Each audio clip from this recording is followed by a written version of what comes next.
அஸ்ஸலாமு அலைக்கும் வரஹ்மத்துல்லாஹி வபரகாத்துஹு.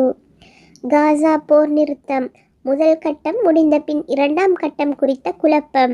காசாவில் கடைசியாக வைத்திருந்த இஸ்ரேல் கைதியான காவல் அதிகாரி ரான் கவிலியின் உடல் மீட்கப்பட்டதை தொடர்ந்து அமெரிக்கா ஆதரித்த போர் நிறுத்த ஒப்பந்தத்தின் முதல் கட்டம் அதிகாரப்பூர்வமாக நிறைவு பெற்றுள்ளது. இந்த உடல் கிழக்கு காசாவில் கண்டுபிடிக்கப்பட்டுள்ளது. இந்த மீட்பு நடவடிக்கை முடிந்ததும் எகிப்துடன் இணையும் ரஃபா எல்லை கடவை மீண்டும் திறக்கப்படும் என இஸ்ரேல் அரசு முன்பு அறிவித்திருந்தது. ஆனால் இதுவரை அந்த கடவை முழுமையாக திறக்கப்படவில்லை.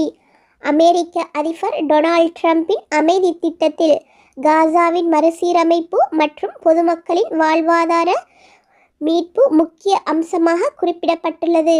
ஆனால் இஸ்ரேல் பிரதமர் பெஞ்சமின் நெதன்யாகு நாடாளுமன்றத்தில் உரையாற்றும் பொழுது இரண்டாம் கட்டத்தின் முதன்மை நோக்கம் ஹமாஸை ஆயுதமற்றதாக மாற்றுவதும் காசாவை முழுமையாக இராணுவமற்ற பகுதியாக மாற்றுவதும் தான் என குறிப்பிட்டுள்ளார். போர் நிறுத்த விதிமுறைகள் மீறப்படுவதாக குற்றச்சாட்டு.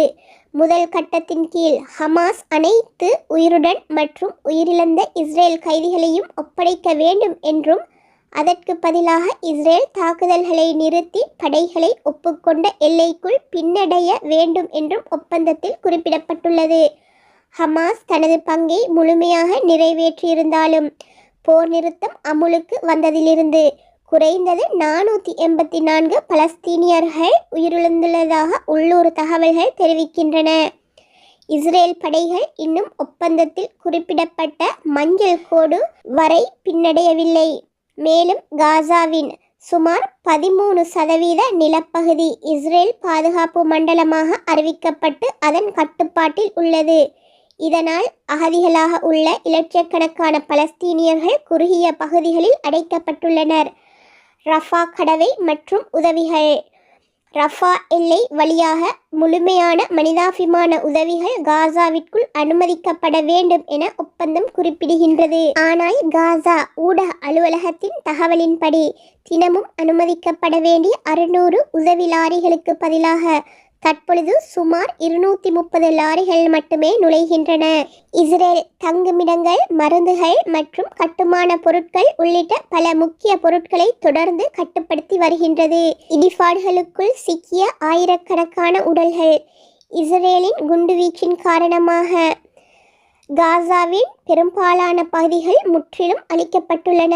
ஐக்கிய நாடுகள் அமைப்பின் கணக்கீட்டின்படி காசாவில் சுமார் 61 மில்லியன் டன் இடிபாடுகள் குவிக்கப்பட்டுள்ளன. இந்த இடிபாடுகளை அகற்ற 15 ஆண்டுகள் வரை ஆகலாம் என ஐக்கிய நாடுகள் சபை எச்சரித்துள்ளது. இந்த இடிபாடுகளின் கீழ் சுமார் 1 லட்சம் பலஸ்தீனியர்களின் உடல்கள் புதைந்திருக்கலாம் என குறிப்பிடப்படுகின்றது. ஆனால் கனரக இயந்திரங்கள் காசாவிற்குள் அனுமதிக்க இஸ்ரேல் மறுப்பதால் அவர்களை மீட்க சாத்தியமில்லாத நிலைமையாக இருக்கின்றது.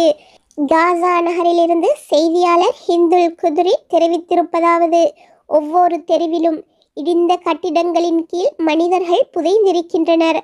பல குடும்பங்கள் தங்கள் உறவினர்களை மீட்க குடிமக்கள் பாதுகாப்பு படைகளிடம் முறையிட்டுள்ளனர். ஆனால் தேவையான இயந்திரங்களோ வசதிகளோ இல்லை. கடைசி இஸ்ரேல் கைதியின் உடல் ஒப்படைக்கப்பட்டுள்ள நிலையில் இப்பொழுது உண்மையில் ஏதாவது ஒரு மாற்றம் ஏற்படுமா என்பதனை காசா மக்கள் எதிர்பார்த்து காத்திருக்கின்றனர்.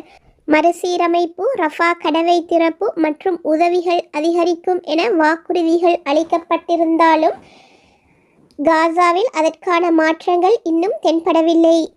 இதனால் இந்த போர் நிறுத்தம் அமைதியான பாதையா அல்லது அடுத்த மோதலுக்கான இடைவேளையா என்ற கேள்விகள் தொடர்கின்றன. நாம் காசா மக்களினுடைய வெற்றிக்காகவும் அங்கு நீடித்த நிலைத்த சமாதானம் ஏற்படுவதற்காகவும் அல்லாஹ்விடம் பிரார்த்தனை செய்வோம். அஸ்ஸலாமு அலைக்கும் வரஹ்மத்துல்லாஹி வபரகாத்துஹு.